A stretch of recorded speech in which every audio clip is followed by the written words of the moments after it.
nós estávamos conversando e eu fiquei boquiaberto. O irmão me permite falar, né? E ele contando de uma forma muito natural que ele ia a pé, caminhando de Itaboraí a Perópolis, que para quem não conhece, corrida, ele ainda piorou a situação, corrida, eu falei caminhada, ia correndo de Itaboraí a Perópolis. Eu imagino que mais ou menos como daqui, para que os irmãos entendam, mais ou menos daqui a Iguaba Grande, mais ou menos? Não, mais um pouquinho. É mais um pouquinho, então piorou. E quando ele falou, eu conheço, porque eu morava em Itaboraí, congreguei lá no distrito de Perópolis, eu fiquei boquiaberta, porque se falar comigo assim, vamos na praia, eu vou. Eu moro no Coqueiral, próximo à praia do Coqueiral. Quando eu chego na praia, eu falo assim, vamos sentar um pouquinho? Não é verdade? Aí depois que está sentado um pouquinho, aí a gente volta. Então a gente vê que isso daí o irmão não adquiriu de um dia para o outro. Disciplina, rotina, alimentação, provavelmente teve todo um histórico de vida, né? Para que ele pudesse desenvolver até hoje, numa idade mais experiente, né? Podendo ter essas habilidades que nós, não tão experientes, não temos, né? Mas também a gente gosta de comer o quê? A gente gosta de comer bombons, muitos chocolates, né? A gente gosta de comer salgadinhos, hambúrguer, isso aí não colabora muito, né? Mas enfim, isso é só uma brincadeira. Então, quando nós pensamos em relação ao atleta, ele tem que ter foco, ele tem que ter limites, ele tem que ter disciplina. E quando nós olhamos aqui, em relação a esse versículo, logo nesse primeiro versículo do capítulo 12, só aqui a gente consegue tirar 3 pontos de reflexão para a nossa mensagem. O primeiro é em relação ao testemunho. Também nós, visto que temos a rodear-nos tão grande nuvem de testemunhas, ou seja, nós somos espionados o tempo todo, não é verdade? O pastor estava falando aqui na escola dominical em relação à postura da igreja. Se ela faz vista grossa ao irmão que pecou, vai ser acusado, o diabo acusa, né? Mas se ela também endurece demais o coração, né, numa disciplina muito rígida, também vai ser acusado, que não tem amor, não tem perdão. Então nós vemos que nós vivemos numa saia justa, né? E o mundo, na realidade, eu quero crer que o mundo ele quer ver uma luz em nós, mesmo que ele não saiba disso. Tem até um hino antigo que fala isso, né? Eles querem ver em mim o brilho em meu viver, para saber que existe luz, querem ver em mim Jesus. Mas por conta disso, a nossa responsabilidade se torna muito maior. Vocês podem observar que quando há um escândalo, né, um pecado, né, aí a pessoa fala assim, era crente. Se for filho de pastor, piorou. Se for pastor, então coitado, né? Esquece que na verdade todos nós estamos sujeitos aos mesmos erros, né? Todos nós somos falhos. Quando nós olhamos aqui, nós vemos que nós temos que estar atentos a isso. Somos testemunhas e estamos sendo observados por grande número de pessoas nos assistindo. Então nós precisamos o quê? Testemunhar de Cristo, porque nós estamos rodeados de muitas testemunhas a nos observar. E às vezes a gente dá defeito. Então, quando nós descemos aqui mais um pouquinho, nós vamos ver desembaraçando de todo o peso e do pecado que tenazmente nos assedia. Pois bem, um atleta que ele quer competir numa corrida de atletismo, né? Ele quer ser o primeiro colocado, ele tem que usar roupas próprias, ele tem, como eu já disse, ter dormido bem, ter se alimentado bem, ter uma vida regrada, né? Nós, não vou dizer em relação ao álcool, porque álcool já não é a nossa praia mesmo, a gente não usa, né? Então nem vou entrar nesse mérito, mas ele tem que ter uma vida saudável, amém? Amém. E assim ele vai estar habilitado para conseguir vencer essa corrida, né? Até o pastor contou aqui, tempos passados, que ele conseguiu, né? Foi atletismo, né, pastor? Né? Ele conseguiu vencer na época que ele estava no exército, né? Ele conseguiu ser considerado o melhor atleta. Por quê? Né? Juventude, alimentação, enfim, ele tinha condições físicas para isso. Então, quando nós olhamos em relação a uma corrida, né? Para que ele possa correr bem, ele tem que correr leve, certo? Quanto mais pesado, mais difícil é. Aqui o autor vem dizendo que nós temos que nos desembaraçar de peso e de pecado. Quando nós falamos em relação a pecado, para a gente é muito claro, pecado é tudo aquilo que desagrada a Deus, né?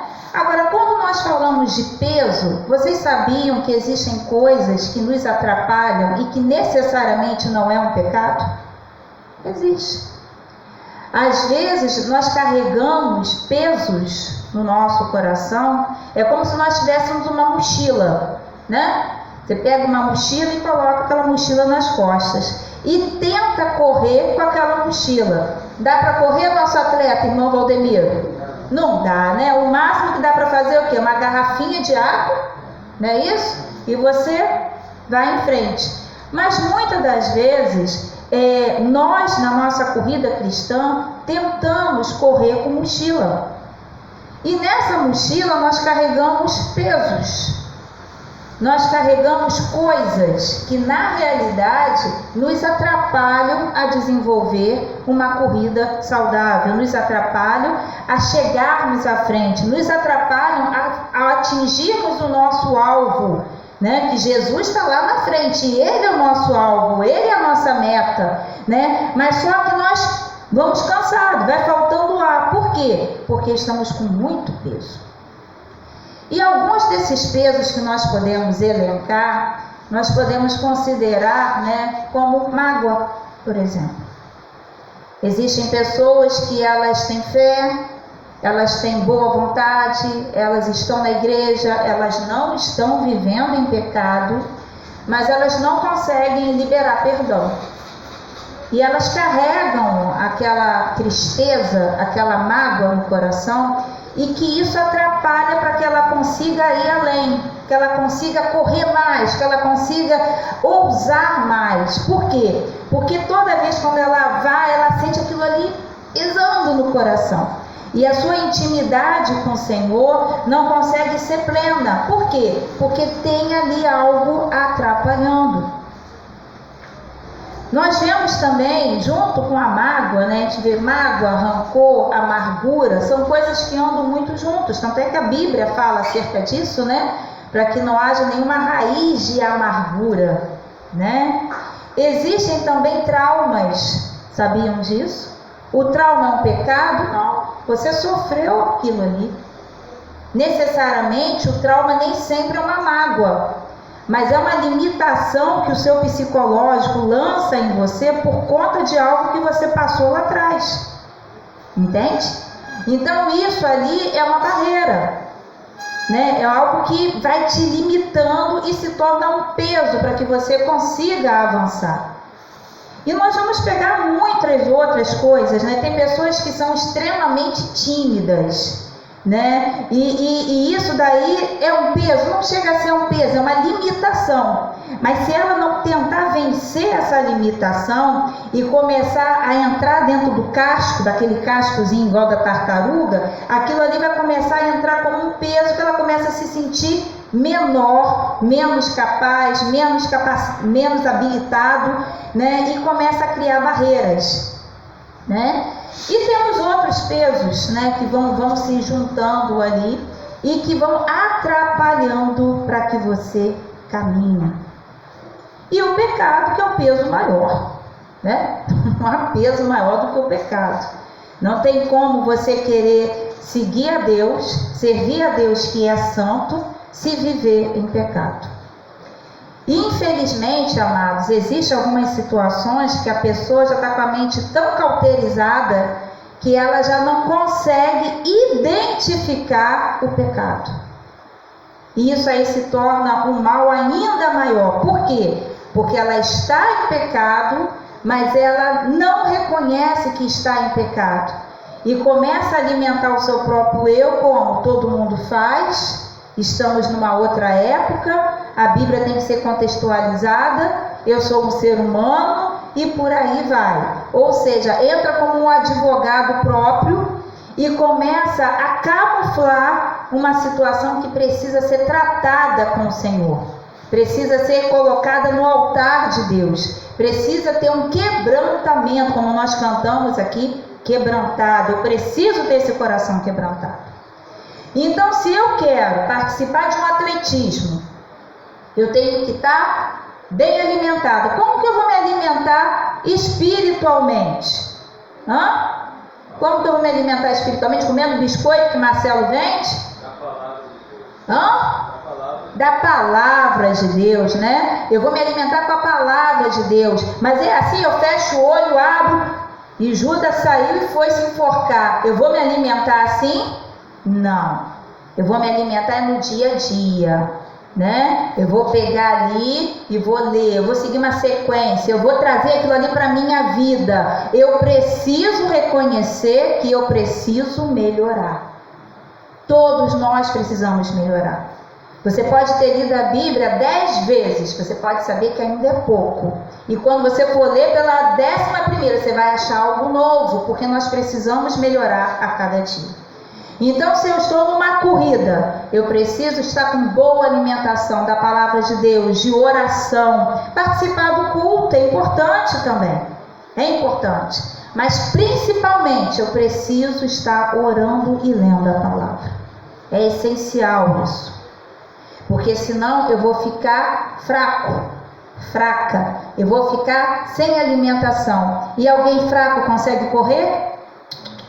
Não consegue, né? Então nós vemos aqui logo nesse primeiro versículo, necessidade de testemunho, desembaraçar de peso e de pecado e correr com perseverança. Eu tenho que correr com perseverança, com insistência. Eu não posso ficar olhando, me distraindo. Quem está correndo pode ficar se distraindo? Não pode. Eu posso, por exemplo, estar dirigindo e ficar olhando a beleza da praia? Não posso. Eu posso pegar uma corrida, eu posso botar um fonezinho de ouvido, mas eu posso ficar correndo e ficar olhando para as vitrines, me distraindo? Não posso. Eu tenho que ter Foco. Eu tenho que ter foco. E uma pergunta, amados, que eu coloco nessa manhã para cada um de nós: qual tem sido o seu foco no seu dia a dia? Qual tem sido a sua meta, o seu alvo? Qual é o seu foco? Ser bem-sucedido na vida? Conseguir um bom casamento? Não sei. Uma faculdade?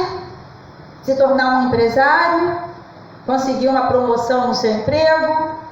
Não sei qual é o seu foco, né? Agora, nós como cristãos, nós podemos ter muitos anseios e precisamos sim procurar ir atrás dos nossos sonhos e termos foco sim. Mas o nosso foco maior, o nosso alvo maior precisa ser Jesus.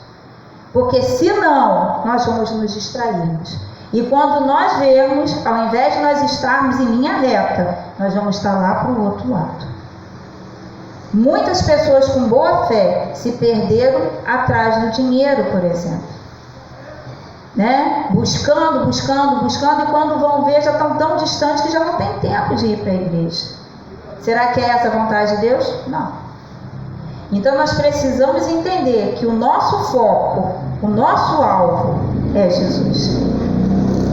Quando nós chegamos aqui no versículo 2, né, que nós já lemos: olhando firmemente para o autor e consumador da fé, Jesus, o qual em troca da alegria que lhe estava proposta, suportou a cruz, não fazendo caso da ignomínia, e está sentado à destra do trono de Deus. Jesus, ele nos deu exemplo, né? E Jesus 100% homem, 100% Deus. Eu fico lembrando de Jesus lá no Getsemane, quando ele leva lá os discípulos, e ele fala que a alma dele estava muito angustiada, né? Que eles ficassem ali com ele um pouco, que ele ia orar, né? E eu fico pensando ali, o Jesus homem ali, sofrendo, angustiado, coração apertado, né? Quantas das vezes que quando nós sabemos que vamos passar por alguma situação difícil, o nosso coração fica apertadinho, né? Por quê? Porque nós somos humanos.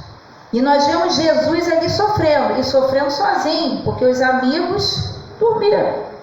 E ele pede para vigiar com ele de novo e dormiram. Né? E muitas das vezes, amados, na nossa vida cristã, na nossa caminhada cristã, na nossa carreira cristã, na nossa corrida cristã, muitas das vezes também nós vamos nos ver sozinhos. Infelizmente. Às vezes até mesmo aquele que você pensa que vai estar sempre do seu lado, em algum momento não vai estar.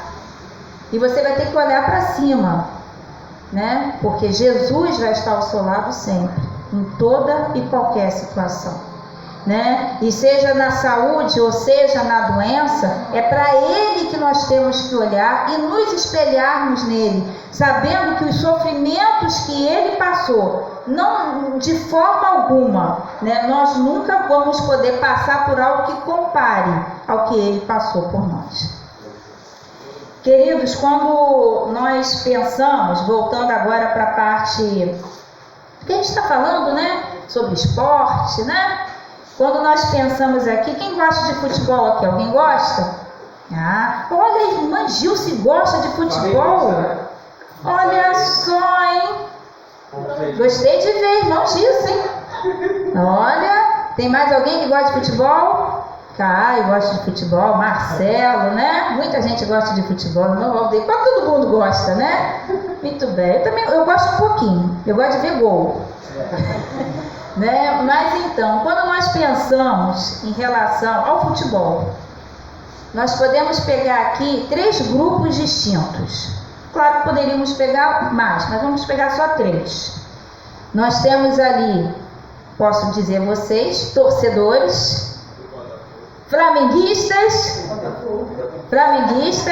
Botafogo, quem mais? Vascaíno, tem alguém?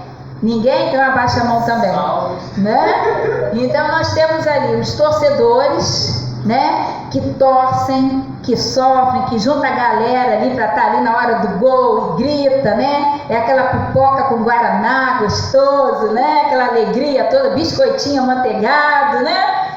Aquela alegria toda ali, tá, gol! E torce, tem gente que pula, né? Tem um pastor que eu conheço que ele dá cada pulo na sala quando o Flamengo faz gol, que nem parece aquele tão sério que a gente conhece, né? Uma alegria só, o Flamengo, e pula, porque fez um gol, né? Então são os torcedores. Eles se animam, eles torcem, eles se alegram, eles sofrem, não é isso?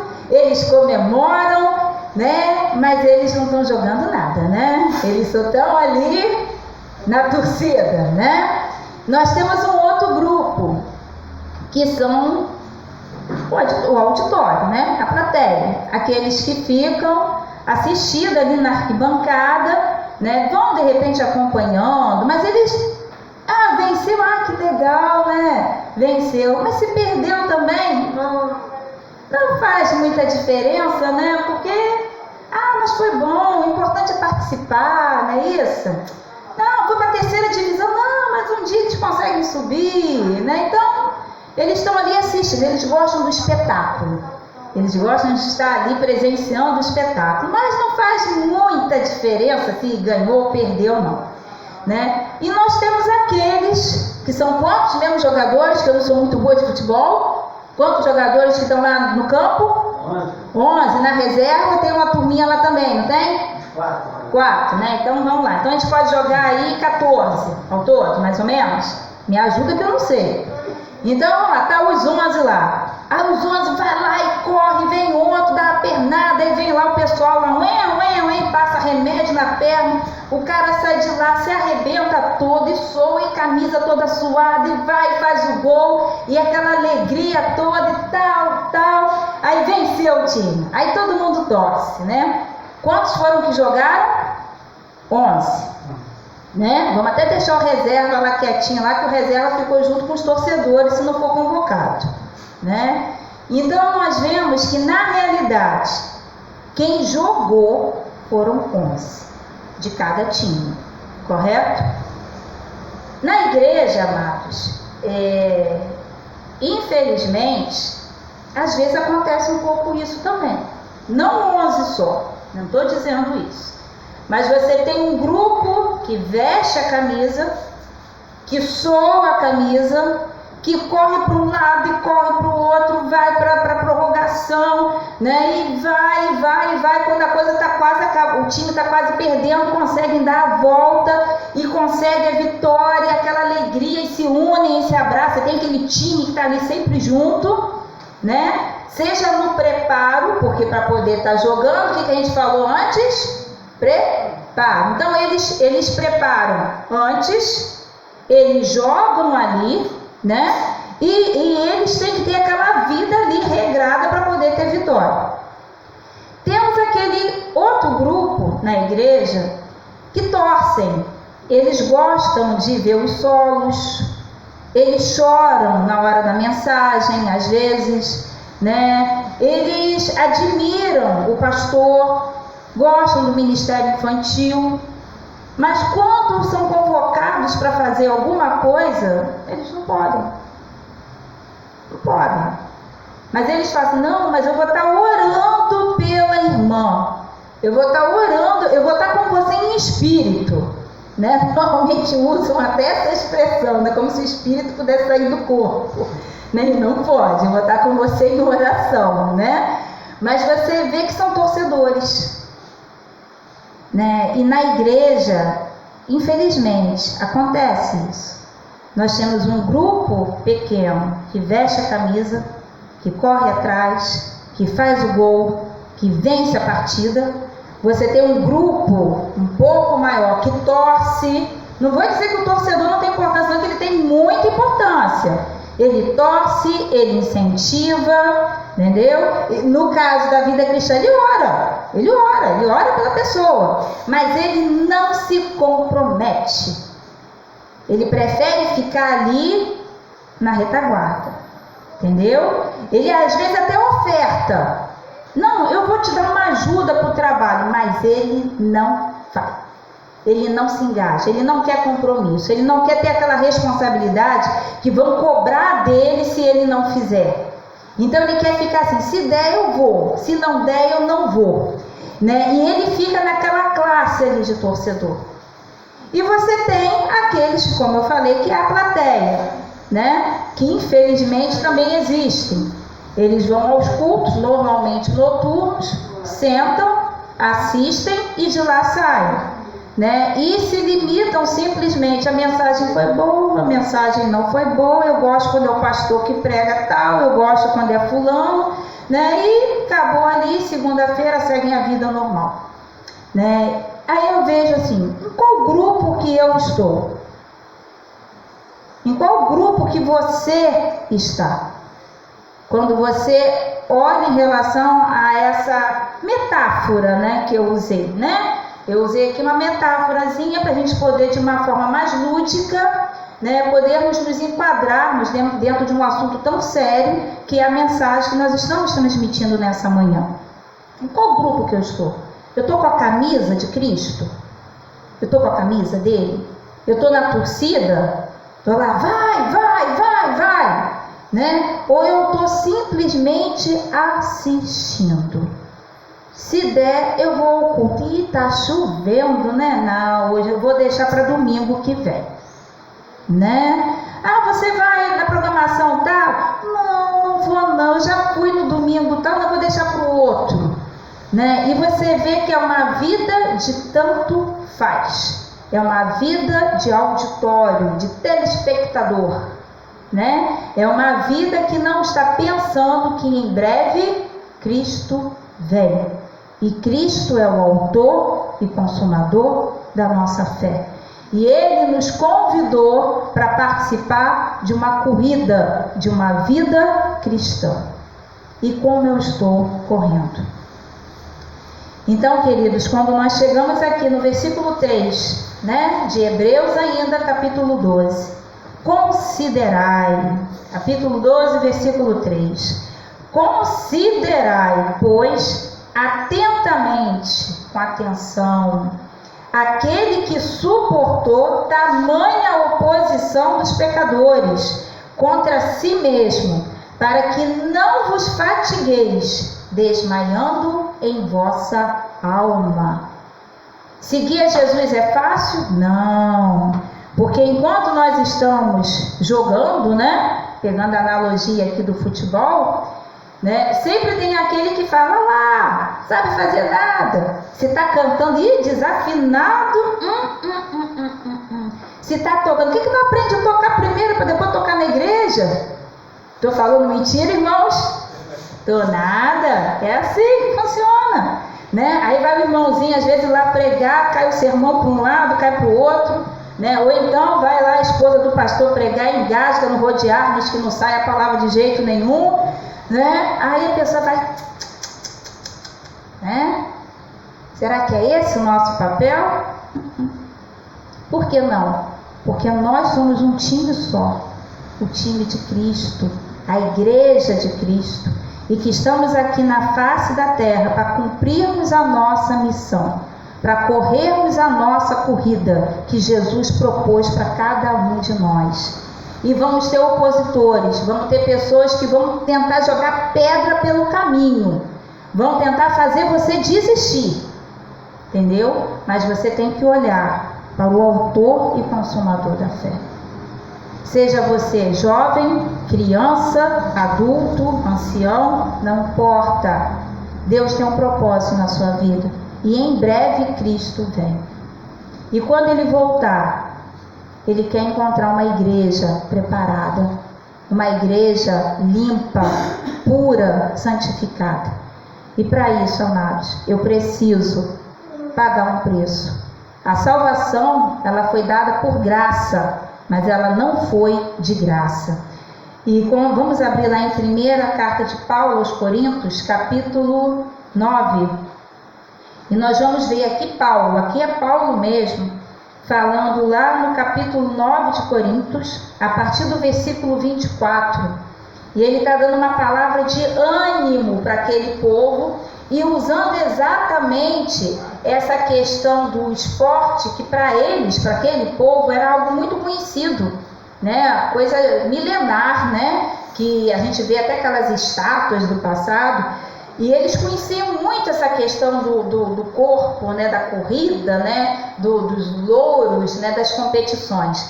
Então Paulo vem falando, lá no versículo 24 do capítulo 9. Não sabeis vós que os que correm no estádio, todos na verdade correm, mas um só leva o prêmio? Correi de tal maneira que o alcanceis. Todo atleta em tudo se domina, aqueles para alcançar uma coroa corruptível, nós, porém, a incorruptível. Aí ele já fala dele mesmo, no versículo 26. Assim corro também eu, não sem meta. Assim luto, não como desferindo golpes no ar, mas esmurro meu corpo e o reduzo à escravidão, para que, tendo pregado a outros, não venha eu mesmo a ser desqualificado. Viram a seriedade da palavra de Deus? Né? Então, assim corro também eu. Assim luto também eu. Né? Para que eu alcance essa coroa, eu alcance o galardão, eu alcance o objetivo de Cristo na minha vida. E amados, nessa manhã, eu rogo ao Senhor que Ele esteja abençoando a sua vida, te alimentando com essa palavra que alimentou a minha vida, né? Também nós, vista rodearmos tão grande nuvem de testemunhas, né? Vamos nos desembaraçar de tudo aquilo que te atrapalha. Busque visão espiritual, Busque saber aquilo que está te atrapalhando. Tira isso da sua vida. De repente é uma prática, é um hobby, é um vício, não sei, é internet. Tantas coisas podem ser peso na sua vida, alguma coisa que esteja tirando o seu foco. Não deixe que nada tire o seu foco de Cristo, porque Ele é o autor e consumador da fé. Ele é o autor da vida. Pode vir, Mike, que é o hino que nós vamos louvar ao Senhor nesse momento. Mesmo que tentem tirar você do caminho, mesmo que pedras, né, venham te atrapalhar, né? Saiba que Cristo, Ele está à frente. O Michael colocou no grupo da missão a letra desse hino, no grupo da missão, autor da vida. E nós estaremos louvando a Deus com esse cântico. Eu gostaria de convidar os amados a se colocarem de pé. E nós vamos aproveitar também este hino, com a permissão do pastor, né, para fazer o ofertório. Amém, pastor? Né? Vamos colocar de pé. E esse hino, ele traz uma letra muito linda. Tentaram me parar, me fazem desistir, mas eu não vou negar a fé que há em mim. Eu tenho uma missão, eu vou seguir Jesus, porque eu não abro mão do Evangelho da Cruz. E você, meu amado, você tem aberto mão do Evangelho da Cruz? Faça isso. O Senhor Jesus pagou um alto preço para que eu e você tivéssemos um lugar lá no céu, ao lado dele. Glórias a Deus, amém? Vamos louvar o Senhor com este cântico.